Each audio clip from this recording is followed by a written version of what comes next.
ഇതൊന്ന് നോക്കിക്കോളിട്ടാ. അപ്പോൾ നമ്മൾ ഒരു ഹാളും റൂമും ചെയ്തപ്പോൾ തന്നെയാണ് ഇത്ര വേസ്റ്റ് ടൈൽസ്, ഇത്രയും പീസുകളൊക്കെ വേസ്റ്റാണ്. നമ്മൾ കട്ട് ചെയ്തതിൻ്റെ ബാക്കി പീസുകളാണ്. ഇത് വെക്കാനൊരു സ്ഥലം നമുക്കില്ല. അപ്പോൾ നമ്മളൊന്ന് ശ്രദ്ധിച്ച് നോക്കി നമുക്ക് മനസ്സിലാവും. നമ്മളൊരു ടൈല് വിരിച്ച് കഴിഞ്ഞാൽ പീസ്, ആവശ്യമുള്ള പീസ് എടുത്ത് കഴിഞ്ഞാൽ ബാക്കി വരുന്ന പീസ് അത് കൊള്ളുന്ന ഒരു സ്ഥലം വേണം. അതില്ലെങ്കിൽ ഈ വേസ്റ്റ് വരുന്ന പീസ് നമ്മൾ എന്താ. എല്ലാവർക്കും നമ്മുടെ മറ്റൊരു വീഡിയോയിലേക്ക് എല്ലാവർക്കും സ്വാഗതം. അപ്പോൾ ഇന്ന് നമ്മളൊരു സ്കേട്ടിങ്ങിൻ്റെ പരിപാടി അവതരിപ്പിക്കാൻ വേണ്ടി വന്നതാണ് കേട്ടോ, വിരിച്ചതിൻ്റെ. അപ്പോൾ കുറേ ആൾക്കാർക്ക് സംശയമുണ്ട് സ്കേട്ടിങ് വേറെ കളർ കൊടുക്കാതെ. അപ്പോൾ അതൊക്കെ അതിനെക്കുറിച്ചൊന്നും നിങ്ങൾക്ക് മനസ്സിലാക്കി തരാൻ വേണ്ടി വന്നിട്ടുള്ള വീഡിയോ ആയിട്ടാണ്. അപ്പോൾ എല്ലാവരും നമ്മുടെ ചാനൽ സബ്സ്ക്രൈബ് ചെയ്യുക, ലൈക്ക് ചെയ്യുക, കമൻറ്റ് ചെയ്യുക. ഓക്കെ, മാക്സിമം ഷെയർ ചെയ്യുക. അപ്പോൾ ഈ വീഡിയോയിൽ നിങ്ങൾക്ക് കറക്റ്റ് വിശദമായി പറഞ്ഞു തരാം കേട്ടോ. അപ്പോൾ ഒരുപാട് ആൾക്കാർക്ക് വേറെ കളർ കൊടുക്കുക എന്ന് പറയുന്ന ആൾക്കാരുണ്ട്. അപ്പോൾ അവർക്കൊക്കെ വേണ്ടിയിട്ടാണ് ഒരു വീഡിയോ ആണ് കേട്ടോ അത്.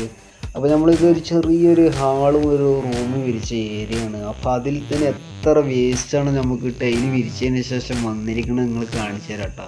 ഇഷ്ടം പോലെ വേസ്റ്റ് വന്നിട്ടുണ്ട്. ഈ വേസ്റ്റ് വരാൻ കാരണം എന്ന് വെച്ചാൽ നമ്മുടെ പണീൻ്റെ മിസ്റ്റേക്ക് അല്ല കേട്ടോ. എന്താ വെച്ചാൽ വീടിൻ്റെ പൊസിഷൻ, അതായത് വീടിൻ്റെ പൊസിഷൻ പറഞ്ഞാൽ പല അളവായിരിക്കുമല്ലോ. അപ്പോൾ സ്ഥലത്തിനനുസരിച്ചല്ല നമ്മൾ വീട് കെട്ടുക. അപ്പോൾ നമ്മൾ ഇപ്പോൾ ഒരു 10x10 റൂമാണെങ്കിൽ 100 സ്ക്വയർ ഫീറ്റ്, 10x10 റൂമാകുമ്പോൾ കട്ടിങ് വരില്ല. പക്ഷേ നമ്മളൊരു 10x9 റൂമാണെങ്കിലോ അല്ലെങ്കിൽ ഒരു 10x10 റൂമൊക്കെ ആണെങ്കിൽ കട്ടിങ് എന്തായാലും വരും. അപ്പോൾ കട്ടിങ് വന്നതിന് പറഞ്ഞാൽ നമ്മൾ ഒരു ടൈലിൽ നിന്ന് ഒരു ഭാഗം കട്ട് ചെയ്തെടുക്കും. അപ്പോൾ ബാക്കിയുള്ള ഭാഗം ഇതേപോലെ പീസുകൾ വേസ്റ്റായിട്ട് വരും. ഈ വേസ്റ്റായിട്ട് വരുന്ന പീസുകൾ ചിലപ്പോൾ വേറെ സ്ഥലത്തൊക്കെ നമുക്ക് ആഡ് ചെയ്യാൻ പറ്റി പറഞ്ഞാൽ ആഡ് ചെയ്യാം. പക്ഷേ അതേ സ്പേസ് നമുക്ക് വേറെ സ്ഥലങ്ങളിൽ കിട്ടില്ല. അപ്പോൾ ഇഷ്ടം പോലെ പീസുകൾ വേസ്റ്റാകും. അപ്പോൾ ആ പീസുകളിൽ നിന്ന് തന്നെയാണ് നമ്മൾ സ്കേട്ടിങ് ശരിക്കും ചെയ്യേണ്ടത്. ശരിക്കും അതാണ് സ്റ്റാൻഡേർഡും. നമ്മൾ ഒരു ടൈൽസ് ഫ്ലോറിങ്ങിൽ വിരിച്ചിട്ടുണ്ട് പറഞ്ഞാൽ അതേ സാധനം തന്നെ സ്കേട്ടിങ്ങിന് കൊടുത്താൽ അതിൻ്റെ ഒരു ഭംഗി ഉണ്ടാവുള്ളൂ. അതൊന്ന്.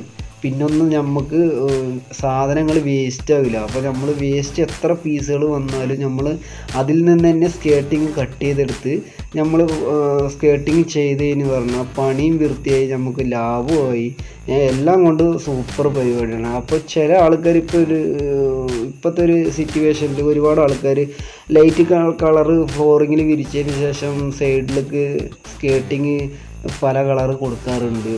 അധികം ആൾക്കാർ ബ്ലാക്കാണ് കൊടുക്കൽ.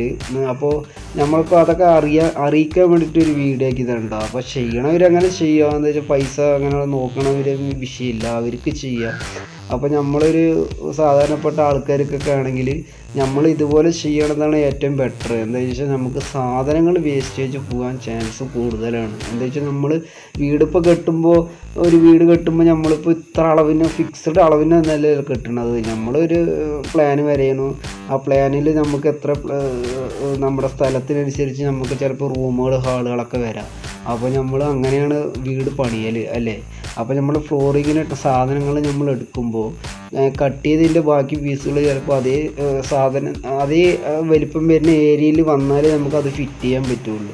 അങ്ങനത്തെ ഏരിയ വന്നില്ലെങ്കിൽ ആ പീസ് അവിടെ വേസ്റ്റിലേക്ക് പോകുന്ന പീസാണ്. അപ്പോൾ വേസ്റ്റിലേക്ക് പോകുന്ന പീസ് നമ്മൾ വേറെ കളർ എടുത്ത് കഴിഞ്ഞ് പറഞ്ഞാൽ നമുക്ക് ഈ വേസ്റ്റേജൊക്കെ ഒന്നും ചെയ്യാൻ കഴിയില്ല. അപ്പോൾ നമ്മൾ ഈ വേറെ കളറിൻ്റെ പകരം ഒരൊറ്റ സാധനം തന്നെ കൊടുക്കുകയാണെങ്കിൽ ഉണ്ടല്ലോ നമുക്ക് മാക്സിമം തുച്ഛമായി നമുക്ക് ലാഭിച്ച് പണിയെടുക്കാം. അതുപോലെ തന്നെ പണീൻ്റെ വൃത്തിയും. അപ്പോൾ ഇതൊക്കെ തന്നെയാണ് കേട്ടോ ഈ വീഡിയോയിലൊരു പ്രത്യേകതയും. വേറെ ഒന്നുമില്ല. ഏകദേശം ആൾക്കാരൊക്കെ ഇങ്ങനെ തന്നെ ചെയ്യൽ. അപ്പോൾ പുതിയതായിട്ടുള്ള ആൾക്കാരൊക്കെ ഇങ്ങനെ ചെറിയ മാറ്റങ്ങളൊക്കെ കൊണ്ടുവന്ന് തുടങ്ങിയിട്ടുണ്ട്. അപ്പോൾ നമ്മൾ പറഞ്ഞ് മനസ്സിലാക്കി തരാൻ വേണ്ടി വന്ന വീഡിയോ ആണ്. അപ്പോൾ നമ്മുടെ ചാനൽ എല്ലാവർക്കും ഇഷ്ടപ്പെട്ട നിങ്ങൾ സബ്സ്ക്രൈബ് ചെയ്യുക. അതുപോലെ നിങ്ങളെല്ലാവരും ലൈക്ക് ചെയ്യുക കേട്ടോ. ഇഷ്ടപ്പെട്ടില്ലെങ്കിൽ ഡിസ്ലൈക്ക് ചെയ്യുക. അതുപോലെ മാക്സിമം നിങ്ങൾ കമൻറ്റ് ചെയ്യുക. അപ്പോൾ നിങ്ങൾ ഇതൊക്കെ തന്നെയാണ് അപ്പോൾ നമ്മുടെ വീഡിയോകൾ കേട്ടോ. അപ്പോൾ നമുക്ക് നെക്സ്റ്റ് അടിപൊളി വർക്കിൻ്റെ നമ്മുടെ ഒരു വീട് റിനോവേഷൻ ചെയ്യുന്നതിൻ്റെ വർക്കുണ്ട്. അപ്പോൾ അത് മൊത്തം നമ്മൾ ചെയ്യണത്. അപ്പോൾ അതിൻ്റെ ഒരു വീഡിയോ നമ്മൾ ഇതിൻ്റെ ഒപ്പം തന്നെ അപ്ലോഡ് ചെയ്യുന്നുണ്ട് കേട്ടോ. അപ്പോൾ എല്ലാവരും ആ വീഡിയോയും കയറി കണ്ടിട്ട് നിങ്ങളെല്ലാവരും നമ്മുടെ ചാനലിനെ ഒന്ന് സപ്പോർട്ട് ചെയ്യുക. അപ്പോൾ നമുക്ക് നെക്സ്റ്റ് വീഡിയോയിൽ കാണുമ്പോഴേക്കും ഓക്കെ, ബൈ, താങ്ക് യു.